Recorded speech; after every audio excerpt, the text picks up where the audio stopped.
तो बीजेपी प्रदेश अध्यक्ष ओपी धनखड़ लगातार चुनाव प्रचार में जुटे हुए हैं, कमर कस चुके हैं। तो वहीं सांसद दीपेंद्र हुड्डा भी लगातार चुनाव प्रचार में डटे हुए हैं। कई मुद्दों पर जनता से वो बात कर रहे हैं। पराली के मुद्दे पर भी उन्होंने अपनी प्रतिक्रिया दी। दीपेंद्र से चुनाव प्रचार के दौरान बात की हमारे संवाददाता दीपक शर्मा ने। कांग्रेस सांसद दीपेंद्र सिंह हुड्डा हमारे साथ हैं। हुड्डा जी, आपने प्रचार किया, लगभग सभी 54 गांवों में आप कई बार दौरा कर चुके हैं। अब कुछ और देर का ये प्रचार रहेगा जिसके बाद प्रचार थम जाएगा। वो कौन से मुद्दे रहे जिससे मतदाता कांग्रेस के पक्ष में आएंगे? क्या देखिए, मैं समझता हूँ कि पहला मुद्दा प्रदेश की दुर्दशा। जिस सरकार ने प्रदेश का भट्टा बिठा दिया हो, आज हमारा हरियाणा प्रदेश विकास की पटरी से उतर गया। इन 6-7 साल में बेरोजगारी में देश में नंबर 1 पहुँच गया। चारों तरफ हाहाकार, अर्थव्यवस्था चौपट हो गई। बेरोजगारी चारों तरफ, अपराध चारों तरफ, अपराध दर में, महिलाओं के ऊपर अपराध दर में भारत सरकार के आंकड़ों के अनुसार देश में सबसे आगे, यूपी बिहार के भी आगे पहुंच गया। सरेआम दंदनाते अपराधी घूम रहे हैं, गोलियां चलाते, अपहरण, बहन बेटियों का अपहरण करते, उनकी इज्जत पे डाका डालते। ये स्थिति आज हरियाणा में जंगल राज की बन गई। भ्रष्टाचार में देश में नाम आ गया हरियाणा का। जो लॉकडाउन के अंदर भी जिनने नहीं छोड़ा, कभी शराब घोटाला, कभी रजिस्ट्री घोटाला, जिन्होंने बख्शा नहीं, लूटने में लगे हुए हैं, मंडे हुए हैं इस बात को लेकर कि कहीं ये पता नहीं, ऐसा लगता है कि आखिरी मौका, इसमें जो कर सकते हो कर लो। तो ये इस तरह की हरियाणा की जो सरकार है वो लोगों के गले नहीं उतर रही। लोग बदलाव चाहते हैं। हरियाणा में बहुत बड़ा पोटेंशियल है देश में सबसे आगे विकास में पहुँचने का, और लोग चाहते हैं कि उस रास्ते पर हरियाणा दोबारा से लौटे।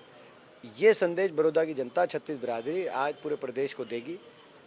बड़ौदा के साथ जो अनदेखी हुई उसका भी हिसाब किताब तय किया जाएगा। चौधरी भूपेंद्र सिंह हुड्डा जी के नेतृत्व को ताकत मिले, इस बात का भी फैसला बड़ौदा में किया जाएगा। बीजेपी और जेजेपी के नेताओं ने जब प्रचार करा तो बीजेपी का कहना है कि जेजेपी के जो लगभग 30,000 से ज्यादा वोट थे, वो जो जेजेपी के वोट थे बीजेपी के पक्ष में आ रहे हैं, वो जीत को लेकर आश्वस्त है।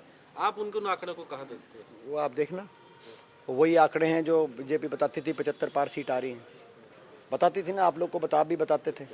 आप लोग के चैनल भी 80-85 सीट दिखाते थे। वो 80-85 सीट, अब आप कितनी सीट दिखाओगे बीजेपी? इसी तरीके से बीजेपी बता रही है कि ये इतनी जीत रही है। आप जब आंकड़ों की जब गिनती होगी तब नतीजे की पोल खुलेगी। हम बात कर रहे थे पराली को लेकर के, जो जिस तरीके से फैसला आया, हालांकि ये तो कह रहे हैं कि हम केंद्र से बात करेंगे, लेकिन क्या लगता है इस फैसले को किस तरह देखते हैं? क्योंकि किसानों से जुड़ा ये मुद्दा और सबसे अहम मुद्दा कहीं ना कहीं एक बड़ी चिंता जरूर है किसानों के बीच में भी। ये बिल्कुल चिंता है।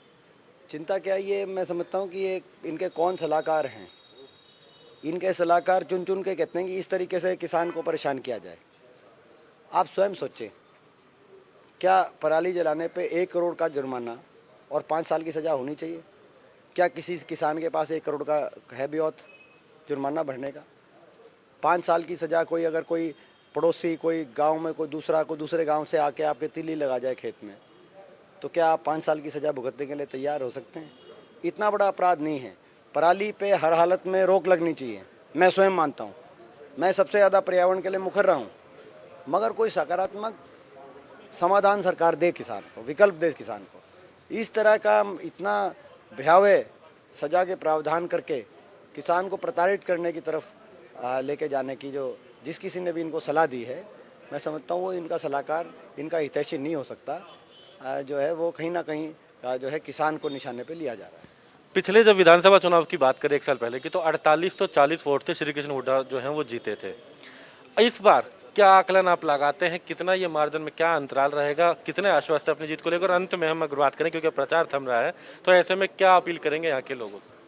देखिए, मार्जिन बड़ा रहेगा। मार्जिन ऐसा आएगा जो चंडीगढ़ में बैठे इस अहंकारी सरकार के घमंड को चुकनाचूर करेगा और इनके सिंहासन को हिलाने का काम करेगा, मेरा विश्वास है। मैं लोगों से कहना चाहता हूँ, हरियाणा के भविष्य को बचाने के लिए, इस इलाके के को दोबारा से ऊपर उठाने के लिए, चौधरी भूपेंद्र सिंह हुड्डा जी के नेतृत्व को ताकत देने के लिए मैं छत्तीस बिरादरी से आग्रह करता हूँ कि जो है विकास के नाम पर कांग्रेस पार्टी के उम्मीदवार को भारी बहुमत से जिताने का काम करें। तो बड़ौदा क्षेत्र के विकास के नाम पर यहाँ बात की जा रही है कि बड़ौदा के लोग जो है मतदान करें विकास को लेकर के। हालांकि इस मुद्दे, इसमें किसानों को लेकर के कई मुद्दे रहे। ये चुनाव कहीं ना कहीं अगर बात करें तो तमाम मुद्दे इस बीच में आए, चाहे वो रोजगार का मुद्दा हो, इंडस्ट्री का मुद्दा हो, MSP का मुद्दा हो, तमाम मुद्दे। अब इसके बाद 3 तारीख को मतदाता तय करेंगे कि आखिर कौन जीतेगा बड़ौदा का ये रण। बड़ौदा से कैमरामैन जगदीश तोमर के साथ दीपक शर्मा, इंडिया न्यूज।